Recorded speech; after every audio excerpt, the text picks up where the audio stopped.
Rússia dispara mísseis de cruzeiro que atingem o mar japonês uma semana depois do Fumio Kishida fazer uma visita ao Zelensky na Ucrânia. A pressão interna ali aumenta bastante, inclusive da oposição japonesa, preocupada com o aumento dos gastos militares e com a parceria muito forte do Japão, em um contexto em que o Japão já tem 266% de dívida pública em relação ao PIB. Para piorar ainda mais a situação, o presidente da Coreia do Norte, Kim Jong-un, anuncia que vai aumentar significativamente a produção de materiais para armas nucleares, enquanto os americanos deslocam o seu navio USS Nimitz em direção à fronteira com a Coreia do Sul. Esse navio, claro, possivelmente para fazer testes nucleares. Notícias importantes também relacionadas à Ucrânia, que está recebendo o Challenger, o blindado aí britânico, que tem uma capacidade bastante significativa, vamos discutir as principais consequências disso, e também acerca da Escócia, que depois da renúncia da Nicola Sturgeon, vamos discutir aqui exatamente o porquê, tem a eleição de Humza Yousaf, o primeiro presidente, na verdade o primeiro chefe de governo muçulmano a dirigir uma das nações do Reino Unido. E para finalizar o nosso vídeo, falar um pouquinho sobre uma decisão polêmica da Armênia. A Armênia, que sempre foi vista como uma aliada da Rússia, resolve aderir possivelmente ao TPI, ao Tribunal Penal Internacional, e considerar o Putin um criminoso de guerra. Estaria o Putin perdendo o Cáucaso? Se vocês querem entender um pouco mais sobre esses assuntos, e muito mais também sobre geografia, geopolítica, atualidades, política, polêmicas, enfim, tudo para você se manter sempre bem atualizado, já se inscreve no canal, deixa seu like, compartilha esse vídeo, que eu, professor Ricardo, conto muito com a sua ajuda. Belezinha?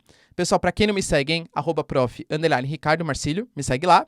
E caso você queira o curso mais completo de Geografia, Geopolítica e Atualidades da internet brasileira, pelo preço mais competitivo, hoje gravei, pessoal, uma aulinha, por exemplo, completa, acerca das questões de Israel, os protestos que vem acontecendo e tal. Link na descrição, galera, você não vai se arrepender. O seu conhecimento de mundo, tanto para vestibular, concursos, ou porque você é curioso mesmo e adora geopolítica, o jeito que eu falo, vai aumentar bastante, pessoal. Contato comigo ali direto, professor, por menos de 70 centavos por dia. É muito, muito barato. Tamo junto? Então bora lá pro vídeo, pessoal. Seguinte. O Ministério da Defesa da Rússia anunciou que a Rússia fez o disparo de 2 mísseis supersônicos de cruzeiro em direção ao mar do Japão. Tá? Esses mísseis são mísseis Mosquite, que tiveram como alvo, como se fosse uma espécie de alvo projetado no mar japonês, e eles se deslocaram cerca de 200 quilômetros. 2 navios fizeram esses exercícios, e também houve o sobrevoo de aeronaves, tal, também por cima do mar japonês. Vale lembrar, pessoal, isso é bem importante, tá? Que nesse contexto, a Rússia está se aproximando da China e Japão têm disputas históricas por ilhas, por mar do sul da China, o mar japonês, e também Rússia e Japão não são países tão aliados assim.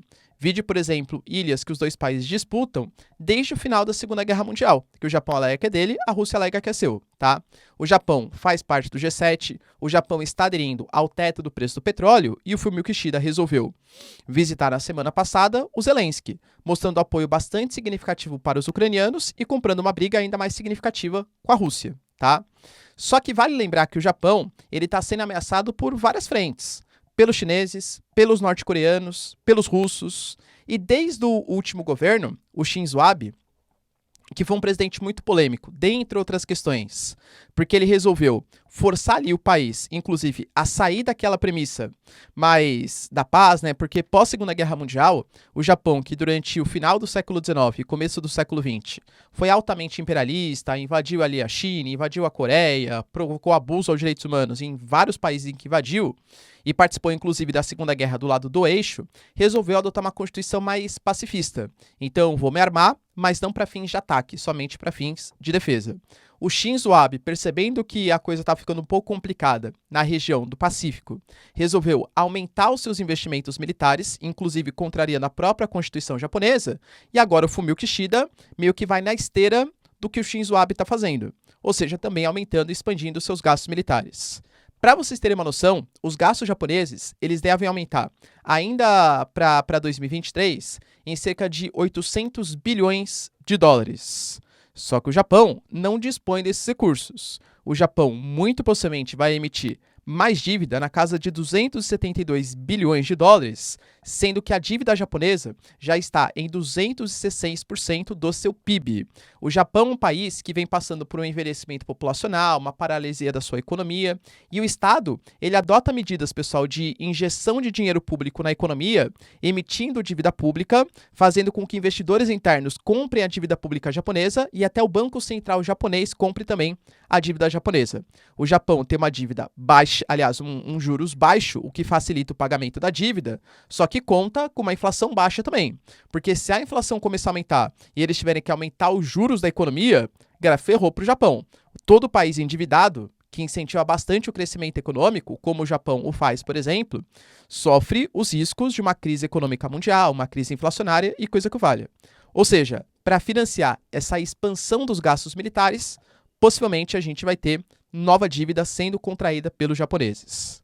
Vale lembrar também que existe uma oposição interna no Japão que contesta esses gastos, essas parcerias que o Japão vem fazendo. O Japão, até para a questão de defesa, anunciou, por exemplo, um acordo com os sul-coreanos recentemente, países que não se bicavam muito no passado recente.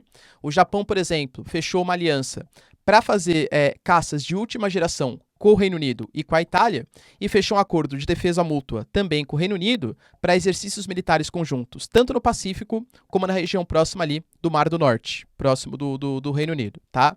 Só que o Reino Unido, ao mesmo tempo, está mandando munições de urânio empobrecido, que o Reino Unido considera que não tem nenhum tipo de radiação, etc., mas segundo os russos e grande parte da comunidade internacional, mesmo que não seja altamente radioativo, ele contém elementos que podem influenciar na radioatividade, trazendo prejuízos ao solo, ao lençol freático e à própria população.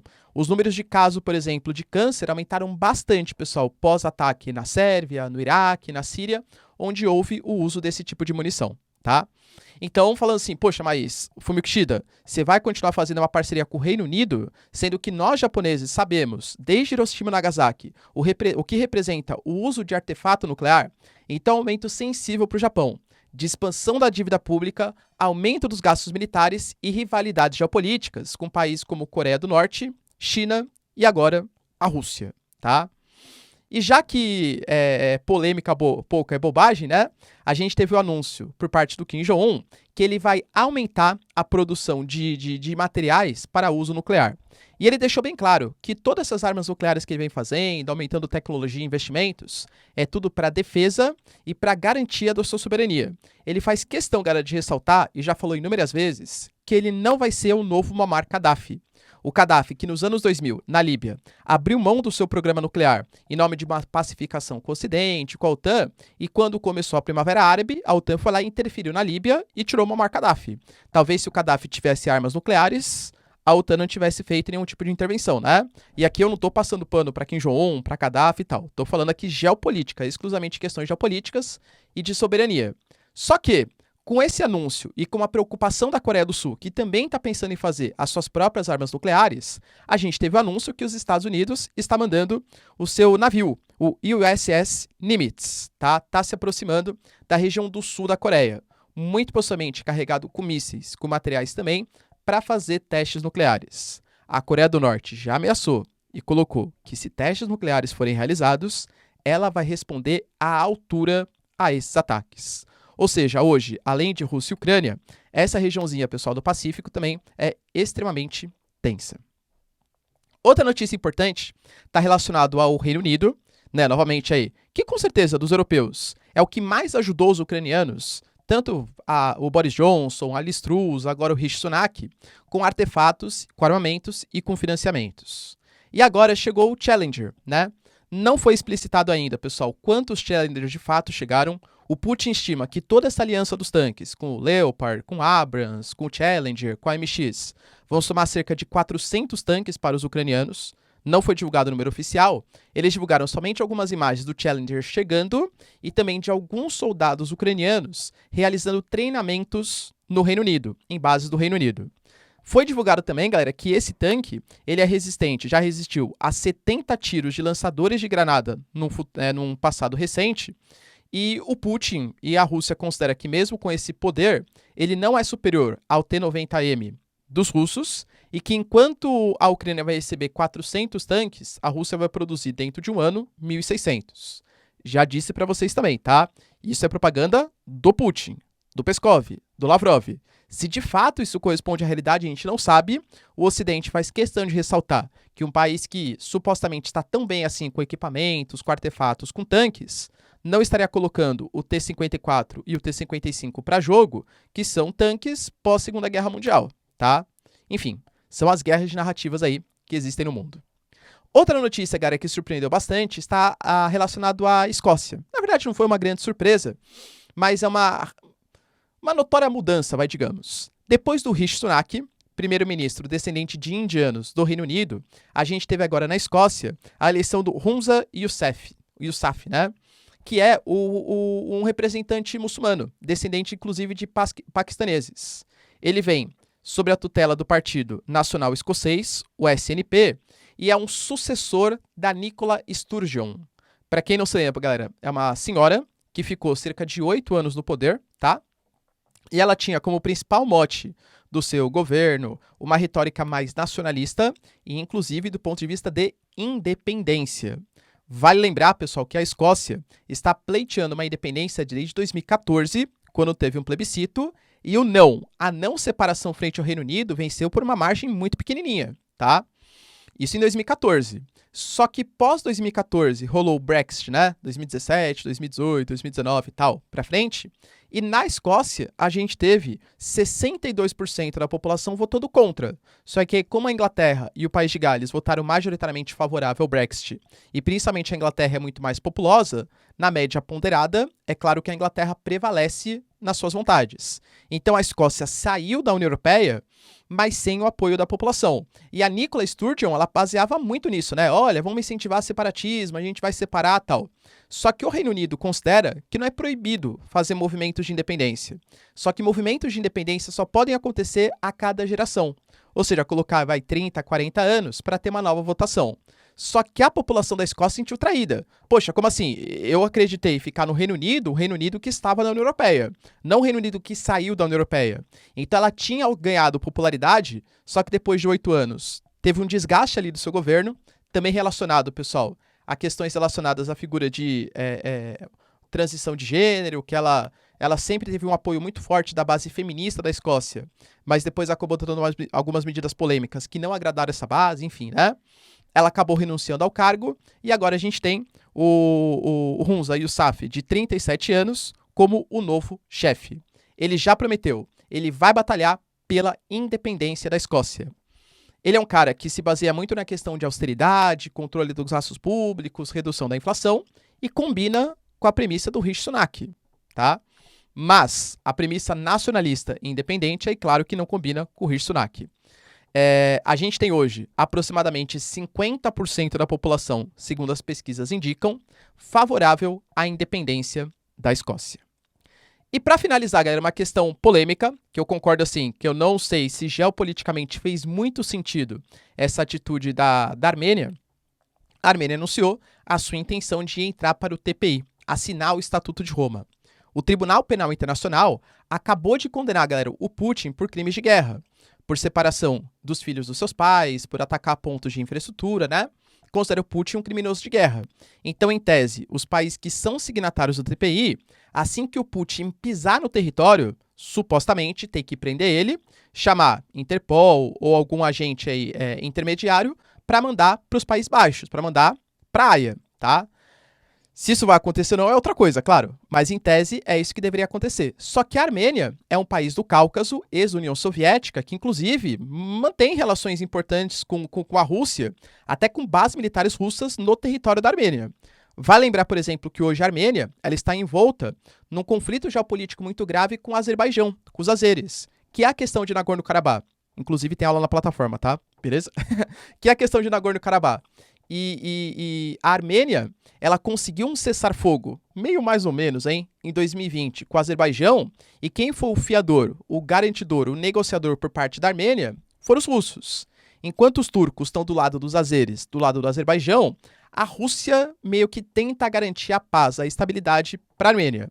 Só que, desde a invasão da Rússia à Ucrânia e também, segundo a Armênia, tá? Ao pouco apoio que a Rússia vem dando e a pouca atenção que a Rússia vem dando à questão de Nagorno-Karabakh, em que os azeres estão voltando a fazer alguns ataques e tal, a Armênia está um pouco decepcionada com o Putin, digamos. Já fez críticas à atuação do Putin na guerra, agora, né, possivelmente assinando o TPI e tal, e isso vai fazer com que, claro, né, a gente sabe que o Cáucaso é uma região altamente estratégica, de rotas comerciais, você tem muito combustíveis fósseis ali, e é claro que a União Europeia, Estados Unidos, né, os países ocidentais também colocam o olho naquela região que é altamente estratégica. Pô, galera, conecta a Turquia e a Rússia, né? Vocês teriam noção do nível de estratégia, né, que existe na Geórgia, na Armênia e no Azerbaijão, além das rotas, passagens comerciais. Então, o mundo ocidental está de olho. Supostamente, a Armênia, com essa atitude, está dando um passo mais para o lado ocidental e se afastando da Rússia. Não sei, pessoal, se nesse momento é uma atitude inteligente da Armênia, porque vai, mesmo que, vamos ser sinceros, a Rússia não deu aquele apoio para a Armênia, tá? Isso é verdade por parte da Armênia. Mas eu não sei se a Armênia se aliando com os países ocidentais, se aliando com o TPI, lembrando que a Turquia odeia os armênios e a Turquia é muito mais relevante geopoliticamente nesse momento para a OTAN, para o Ocidente, do que a Armênia seria, se o mundo ocidental compraria a briga do lado dos armênios para defender a Armênia contra uma aliança azeres, Azerbaijão e Turquia. Então, eu, geopoliticamente, não vejo sentido nesse passo da Armênia nesse momento. Mas mostra o Putin e a Rússia perdendo uma zona de influência super significativa. A Geórgia já é para a OTAN, o Azerbaijão, galera, tenta ser um pouco mais ali, né, neutro na situação, sabe que não dá para comprar briga com os russos, claro, tá? Mas hoje está muito mais do lado da Turquia e também do Ocidente, mais ou menos aí, tá? E a Armênia era o grande aliado dos russos. E agora pode estar perdendo essa zona de influência. Beleza, pessoal? Deu para entender os principais acontecimentos? Se vocês curtiram o vídeo, então, ó, já deixa seu like, se inscreve no canal. Tamo junto, beijos, abraços e tchau, tchau.